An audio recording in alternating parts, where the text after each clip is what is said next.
Assalamualaikum warahmatullahi wabarakatuh. Bismillah, alhamdulillah.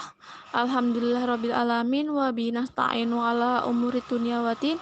Wassalatu wassalamu asrofil anbiya wal mursalin sayyidina wa maulana Muhammadin wa ala alihi washabihi ajmain. Amma ba'du.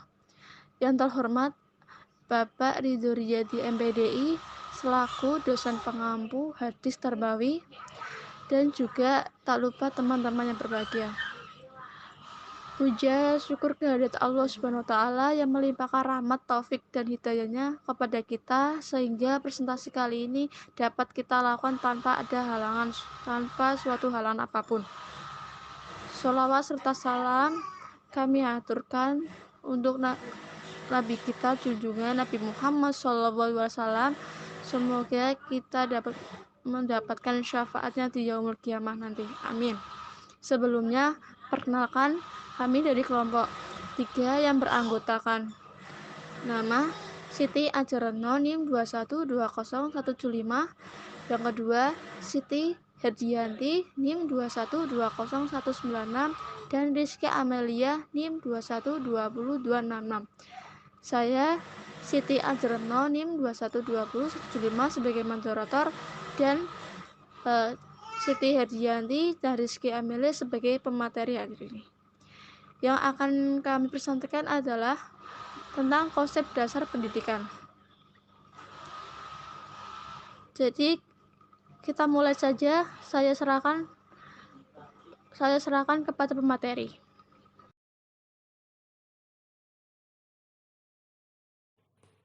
Konsep dasar pendidikan adalah upaya yang dilakukan secara sadar dan terencana untuk mewujudkan suasana kegiatan belajar mengajar dan proses pembelajaran agar peserta didik secara aktif mengembangkan potensi dirinya untuk memiliki kekuatan pengendalian diri, kepribadian, kecerdasan, akhlak mulia, spiritualis keagamaan, dan berguna bagi bangsa atau negaranya, serta memiliki keterampilan yang mumpuni dalam bidang yang diminati yang sesuai dengan bakatnya.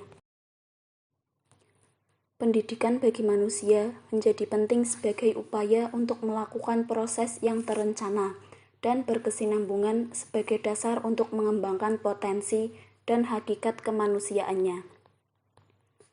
Manusia hidup di dalam lingkungan tertentu. Di dalam lingkungan itulah setiap orang memperoleh berbagai pengalaman yang turut berpengaruh terhadap perkembangan pribadinya.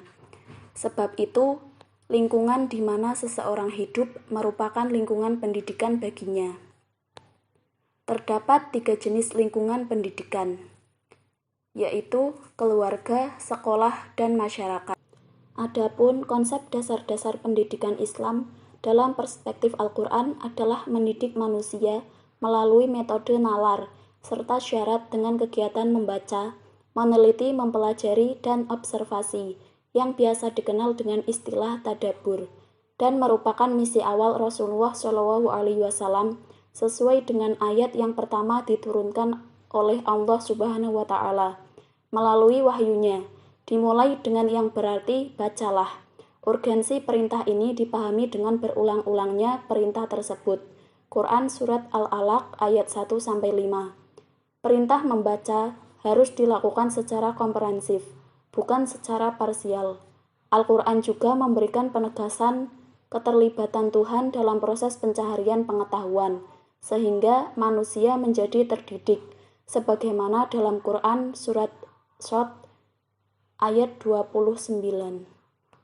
Materi selanjutnya yaitu contoh hadis tentang konsep dasar pendidikan. Hadis tentang menghadirkan pendidikan yang baik. Bismillahirrahmanirrahim. Ma nahala walidun waladan min nahli afdola min adabin hasanin. Tiada suatu pemberian yang lebih utama dari orang tua kepada anaknya selain pendidikan yang baik. Hadis riwayat Al-Hakim. Setiap orang tua tentu akan mengusahakan segala sesuatu yang terbaik untuk anaknya. Terlebih tentang pendidikan, orang tua tentu ingin memberikan pendidikan yang terbaik untuk anak-anaknya. Orang tua yang selalu berusaha keras mendidik anaknya dalam lingkungan ketaatan kepada Allah Subhanahu wa Ta'ala merupakan pemberian yang sangat berharga bagi sang anak.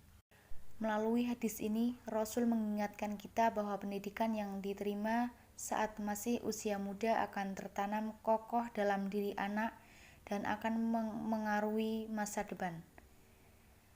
Hal ini karena anak-anak masih relatif murni, bersih akalnya dan kuat ingatannya. Pendidikan diberikan kepada anak mulai dari lingkungan keluarga. Lingkungan keluarga adalah lingkungan yang pertama untuk mendidik anak. Pendidikan di keluarga sebagai dasar penanaman akhlak kepada anak. Selain itu juga terdapat pendidikan di lingkungan sekolah dan lingkungan masyarakat. Hadis yang kedua, hadis tentang saling berbagi pengetahuan. Bismillahirrahmanirrahim. La yatbahi lil jahili ayyaskuna ala jahlihi wala lil alimi ayyaskuna ala ilmih. Tidak pantas bagi orang yang bodoh itu mendiamkan kebodohannya dan tidak pantas pula orang yang berilmu mendiamkan ilmunya. Hadis riwayat At-Tabrani. Kemuliaan orang yang menuntut ilmu terletak pada pengaplikasiannya.